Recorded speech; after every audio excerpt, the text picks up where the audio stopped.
30 سنه جان عندي واحد مريض باش نداو به. جو قال لي انت مغربي؟ قلت له نعم. قال لي كتعرف بان عندنا في شومبلو واحد القبر ديال المغاربه اللي حاربوا في السنه الأربعين الحرب العالميه الثانيه. انا ما كنتش عارف في ديك الساعه ما كنتش عارف. جو قلت له بصح كتكذبش عليا؟ قال لي لا. قال له والله لا. قال لي اجي تشوف بعينك. وعرضتني ومشيت لعنده. وغير مشيت لجومبلو، اول مره مشيت لجومبلو شفت القبر واثر فيا بزاف. ديك التاثير اللي اثر فيا جعلني كل عام كنمشي، وحيت كانت واحد البليات ديالي عندي هو كنصور وكنفيلمي. وكل عام كنت كنمشي، هذه دابا على 25 سنه، كل عام كنمشي وكندير الكاميرا ديالي معايا باش نصور شنو كيوقع في ذاك الوقت. بعد سنين كنت كيقول لي وعملنا شي دوكيومونتير او عملنا شي كتاب عليه. وفي ذاك الوقت ما كنتش كنحس بان في المستوى باش نصور الدوكيومونتير على جومبلو. غير بعد 20 سنه شحال اللي كيقولوا هنايا لو فان اي ديفوني بون.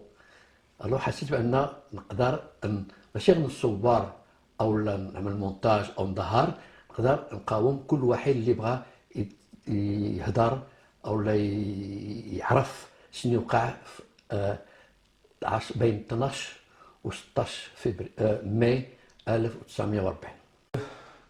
En 2000, j'ai un ami qui s'appelle Mohamed Fikrioui de Charleroi, un échevin, qui m'a interpellé et qui m'a dit « Morad, tu sais qu'il y avait des milliers de Marocains qui sont venus se battre ici en Europe et notamment en Belgique. » Moi, quand je l'ai regardé, je lui ai dit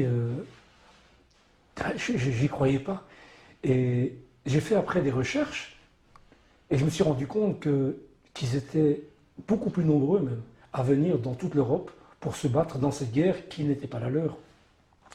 Alors la lutte contre le nazisme, ce sont des pays européens qui se sont mis ensemble, les fameux alliés, et qui ont été chercher des hommes dans leurs colonies.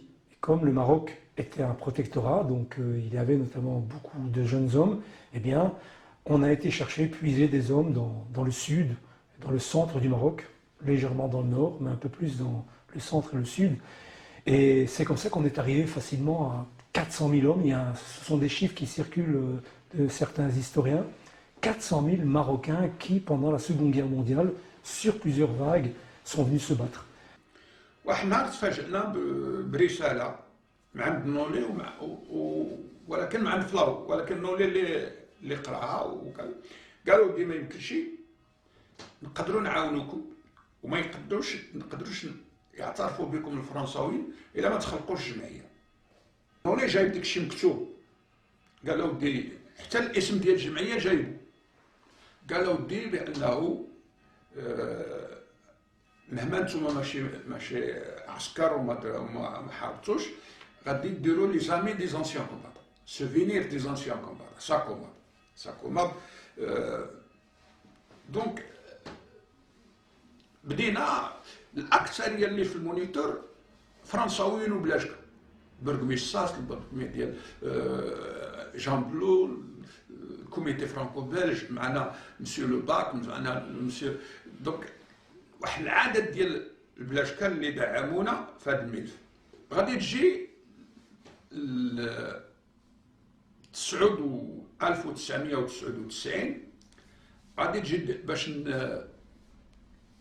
الذكرى ديال 60 سنه في 2000. طلبنا منهم باش يحضر المغرب كضيف شرفي، باش يحضر بالمناسبه ديال الذكرى ديال 60 سنه، يستدعيو المغرب كضيف شرفي. قبلوا الفرنساويين. غادي تجي هاد الخط وفا صابور، غادي تصيفط استدعاء للمغرب، دعوه للمغرب، انفيتاسيون، غتصيفطها لهم باسم ليطا ماجور بلج وثانيها فلاو، وصيفطتها ليطا ماجور ديال المغرب. ليطا ماجور شكون شاف ليطا ماجور في المغرب؟ هو الملك. غيتعطى امر ملكي باش يشارك المغرب في اعلى مستوى. غادي يجي السباعي، كان كاتب الدوله في الدفاع، وغيجي جنرال بن علي كان هو اللي كان متكلف بالمنطقه ديال الصحراء، وغادي تجي واحد لابريغاد ديال جنرال عروم اللي كيجمعوا الوثائق ديال المغاربه اللي حاربوا خارج المغرب. ففي ديك الثلاث ايام اللي بقاو هنا زاروا المقبره ديال دينا، المقبره ديال واحد العدد من المقبرات،